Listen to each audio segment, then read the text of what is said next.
খবরদার কেউ ভিডিওটি উপরে ধাক্কা দিবেন না, দেখবেন আপনার কপাল খুলে যাবে। আজকে পড়া লাগবে না, শুধু আপনি শুনবেন, কারণ আমি সই শুদ্ধ করে সূরা ইখলাস 3 বার পাঠ করব, আর আপনি শুনলেই আপনার আমলনামায় 1 খতম কোরআনের সওয়াব উঠে যাবে। তো চলুন শুরু করা যাক। তো শুরু করার আগে যদি ভিডিওটি ভালো লাগে অবশ্যই চ্যানেলটি সাবস্ক্রাইব, ভিডিওটি লাইক এবং ভিডিওটি শেয়ার করার অনুরোধ করছি। তো চলুন শুনে আসি 3 বার। বিসমিল্লাহির রহমানির রহিম।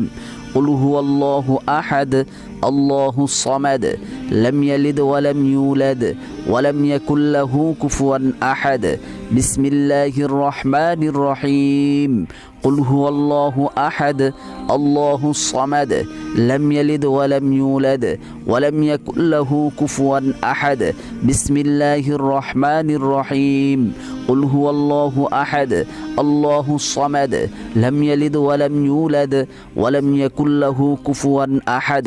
যারা শুনেছেন তাদের আমলনামায় 1 খতম কোরআনের সওয়াব উঠে গিয়েছে।